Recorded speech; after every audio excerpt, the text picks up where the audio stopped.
राधे राधे दोस्तों, मैं सीमा यदुवंशी आप सबका स्वागत करती हूँ अपने चैनल संस्कृति की पहचान में। आज की कहानी एक निर्दयी राजा की कहानी है जो कि बहुत क्रूर और बहुत ही अन्यायी था। उसको किसी पर दया नहीं आती थी। वह लोगों को बहुत सताता था। उससे बहुत लोग दुखी थे। उसके मन में जो आता वह वही करता था। अपने बहम और अपनी मनमर्जी से उसने कई घर उजाड़ दिए थे। अगर उसे बहम हो जाता कि यह आदमी ठीक नहीं है, वह या तो उसके हाथ पैर कटवा देता या उसे सूली पर चढ़वा देता।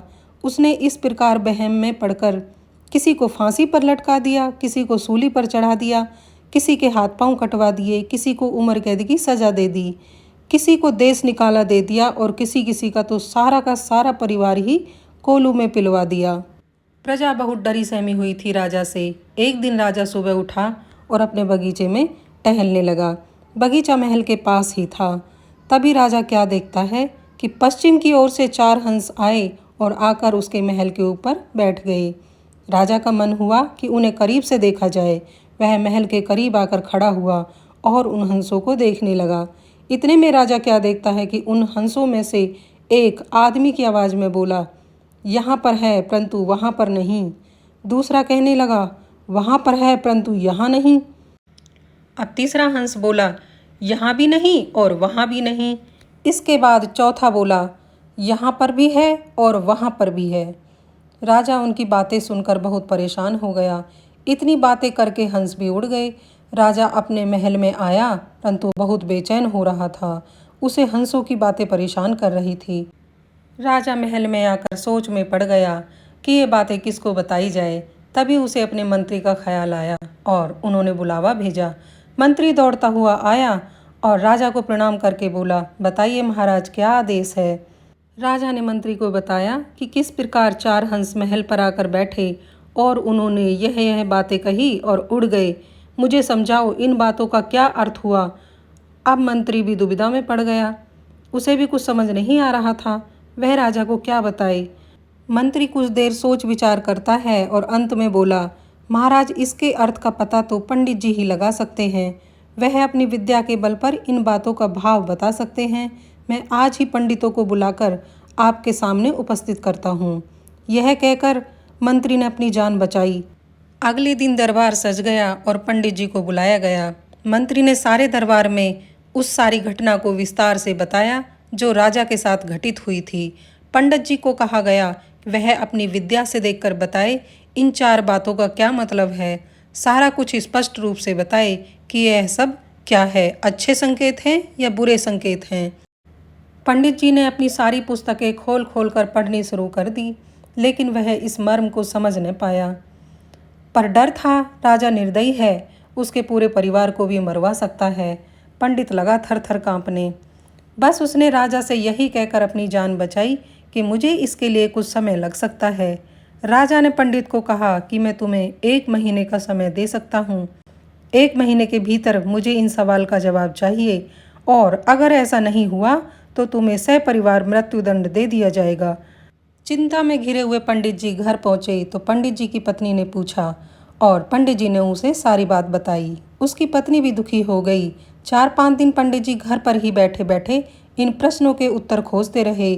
फिर गांव-गांव, नगर-नगर, शहर-शहर घूमकर प्रश्नों के उत्तर खोजने लगे, पर कोई सुराग हाथ न लगा। एक दिन पंडित जी थके हारे एक बुढ़िया के घर के सामने से गुजरे। बुढ़िया माई से उन्होंने पानी मांगा तो बुढ़िया माई ने उन्हें अपने घर में खाना खिलाया, पानी पिलाया। बुढ़िया माई की कोई संतान भी नहीं थी, सो रात को उन्होंने रुकने की जगह भी दी। बुढ़िया माई ने जब पंडित जी को हैरान, परेशान और थका हुआ देखा तो बुढ़िया माई पूछने लग गई, पंडित जी, आप इतने परेशान और उदास क्यों हो? किस बात की चिंता है? तो पंडित जी ने उस बुढ़िया को सारी बात बताई। पंडित जी की बात सुनकर बुढ़ी ने जोर का ठाका लगाया और कहने लगी, अरे पंडित जी, आप इतनी सी बात पर इतने दुखी हो? कल ही चलो मेरे साथ अपने राजा के पास, मैं दूंगी उसके इन 4 प्रश्नों का उत्तर। पंडित ने हैरान होकर पूछा, सच्ची में?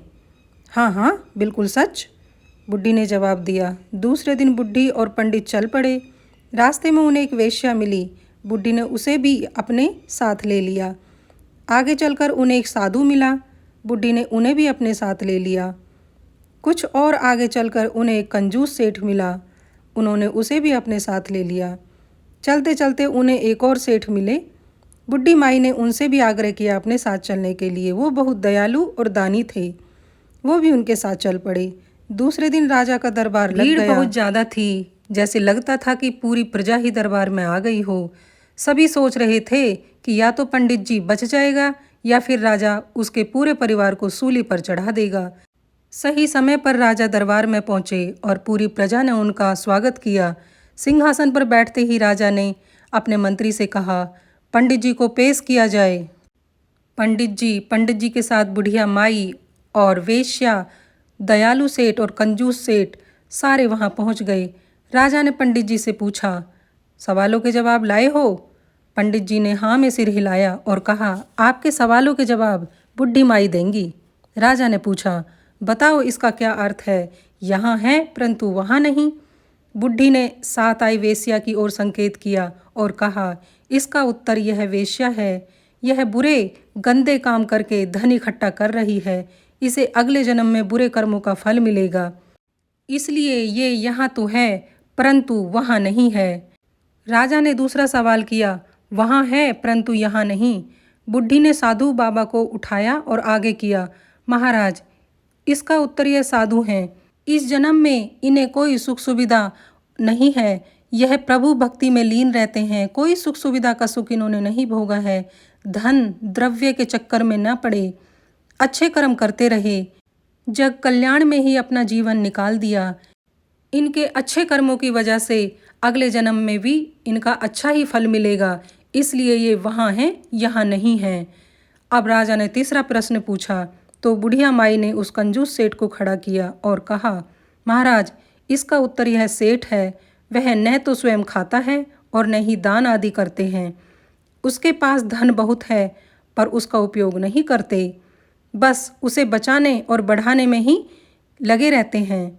ना ये कोई दान करते हैं ना ही कोई पुण्य कार्य करते हैं, इसलिए ना तो ये यहाँ हैं और ना ही वहाँ हैं।